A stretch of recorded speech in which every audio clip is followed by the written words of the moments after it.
has become the diabetics capital in the whole world. Now, on one side, the number of diabetic patients are increasing, and another side, the type of medical care we are giving to the patient is not as per the guidelines. Many of the patients who come to us, they come with the blood sugar of 250, 300, 350, and even at that point they were not diagnosed. Probably they were having diabetes since many months.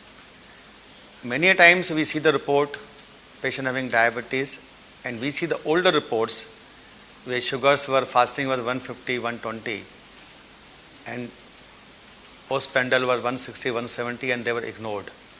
So it is the awareness among the medical fraternity which is very, very important. At the lower level, people should know how to diagnose diabetes.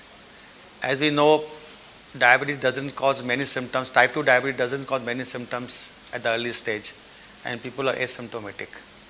So we have to screen the patient from time to time to diagnose the diabetes early, because the whole purpose of treating diabetes is to prevent complications. And these complications occur even at the diagnosis of diabetes. There are many complications are present in the patients. Even in impaired glucose tolerance patient, we see the presence of complications in patients. So to address this, we require very, very early diagnosis, proper diagnosis, and then definitely proper treatment to prevent the complications. We should treat our patients as per guidelines. We have got RS-DATI consensus guidelines, we have got ADA, ESG guidelines, and we should treat the patient as per the guidelines. Now time has come when we have to individualize the treatment. Each and every patient is different, they have different profile. Looking at their nephrological status, looking at their age, looking at comorbidities, looking at duration of diabetes, we have to plan the treatment. Which drugs to be used, which drugs not to be used in this patient.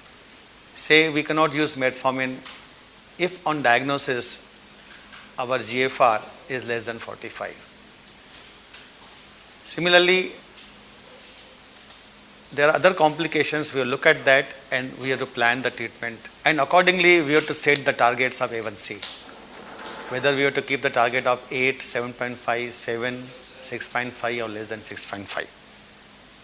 Even at diagnosis, even at the first visit of the patient, we should screen the patient for retinopathy, for nephropathy, scanning for fatty liver, and all these should be screened on the very first visit to know about the complications patients are having, and we have to address those complications.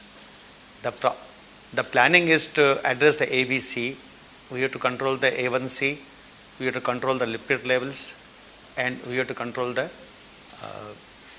blood pressure levels. These are three to be controlled and brought under control to prevent or treat these complications. And we require many other measures to treat these complications. Recently, there's a lot of talk about fatty liver, which can be non-alcoholic fatty liver disease or steatohepatitis. This liver disease is definitely associated with diabetes, and diabetes. A lot of diabetes patients have fatty liver, and patients who are having fatty liver can definitely develop diabetes. This fatty liver or non-alcoholic fatty liver disease has definite association with the kidney disease as well as the cardiovascular disease. So whenever we find a fatty liver on USG abdomen, we have to be alert, we have to treat this condition, and we have to look for diabetes and other complications. We have to screen the patient for cardiovascular evidence of cardiovascular disease to prevent any further complication in these type of patients. So overall, my message is that The whole purpose of treatment of diabetes is to prevent complications, or if there are complications, they are to be treated. Now, to preventing this complication, we have to diagnose early, treat properly, treat as per guidelines, so that we can give a better outcome to the patient and we can decrease the burden, overall burden, economic burden of the society.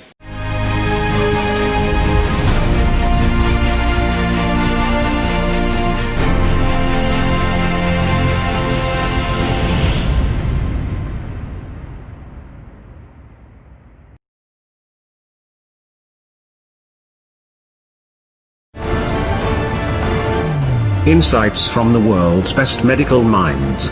You are watching therightdoctors.com.